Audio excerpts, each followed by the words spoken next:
हरे कृष्ण। अश्विन मास का शुक्ल पक्ष ऐसा पावन समय है जब वातावरण दिव्य ऊर्जा से परिपूर्ण हो जाता है। इसी काल से त्योहारों और धार्मिक उत्सवों की श्रृंखला प्रारंभ होती है। इन्हीं पवित्र अवसरों में आती है पापांकुशा एकादशी, जो भगवान श्री विष्णु के पद्मनाभ स्वरूप को समर्पित है, जिसे सभी पापों का नाश करने वाली तिथि कहा गया है। यह विशेष एकादशी अब निकट ही है। आज के इस वीडियो में हम विस्तार से जानेंगे इस बार पापांकुशा एकादशी कब पड़ रही है, इसका शुभ मुहूर्त क्या है और व्रत का पारण का समय कब रहेगा। अश्विन शुक्ल पक्ष की एकादशी, जिसे पापांकुशा या पाशांकुशा एकादशी भी कहते हैं, इस वर्ष 3 अक्टूबर 2025 शुक्रवार को पड़ रही है। व्रत का पारण अगले दिन यानी 4 अक्टूबर 2025 शनिवार को सुबह 6:22 से 10:17 के बीच करना होगा। एकादशी तिथि प्रारंभ होगी 2 अक्टूबर 2025 रात 7:10 से और समाप्त होगी 3 अक्टूबर 2025 शाम 6:32 पर। उदया तिथि के अनुसार व्रत का पालन 3 अक्टूबर को ही होगा। उस दिन ब्रह्म मुहूर्त होगा सुबह 4:38 से 5:26 तक।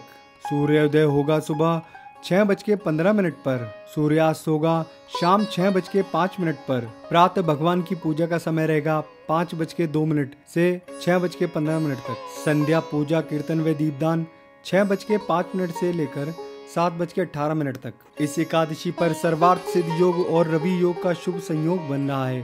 दोनों ही अत्यंत मंगलकारी बताए गए हैं। यह योग सुबह 6:15 से लेकर 9:34 तक रहेगा। राहु काल सुबह 10:41 से 12:10 तक रहेगा। पद्म पुराण में स्वयं श्री कृष्ण युधिष्ठिर को बताते हैं, जो भक्त श्रद्धा से पापांकुशा एकादशी का व्रत करता है वह सभी पापों से मुक्त होकर अंत में विष्णु धाम प्राप्त करता है। पाप का अर्थ है बुरे कर्म और अंकुशा यानी उस पर नियंत्रण। यह तिथि हमारे जीवन के नकारात्मक कर्मों को रोकने और शुद्धि प्रदान करने में समर्थ है। शास्त्रों में यह भी कहा गया है कि इस दिन व्रत व दान से पूर्वजों को भी शांति प्राप्त होती है। प्रातः ब्रह्म मुहूर्त में स्नान कर शुद्ध वस्त्र धारण करें। पूरे दिन अन्न का त्याग करें।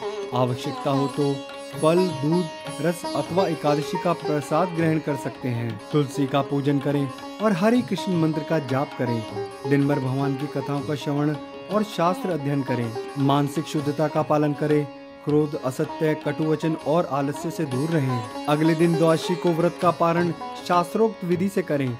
उसी दिन प्रदोष व्रत भी पड़ रहा हो तो पहले पारण की प्रक्रिया करें। भगवान विष्णु और शिव से प्रार्थना करें और भगवान को अर्पित चावल का एक दाना ग्रहण करके व्रत समाप्त करें। इसके बाद प्रदोष व्रत जारी रखें। यह विधि शास्त्र सम्मत है और अमरीश महाराज जी की कथा से प्रमाणित है। तो यह रही आने वाली पापांकुशा एकादशी से जुड़ी संपूर्ण जानकारी। आशा है आपके लिए यह उपयोगी रही होगी। वीडियो को अधिक से अधिक लोगों तक साझा करें ताकि सब इस व्रत का महत्व जान सकें और श्रद्धा से इसका पालन कर सकें। आइए हम सब मिलकर इस एकादशी पर श्री हरि विष्णु की कृपा प्राप्त करने का प्रयास करें। हरे कृष्ण।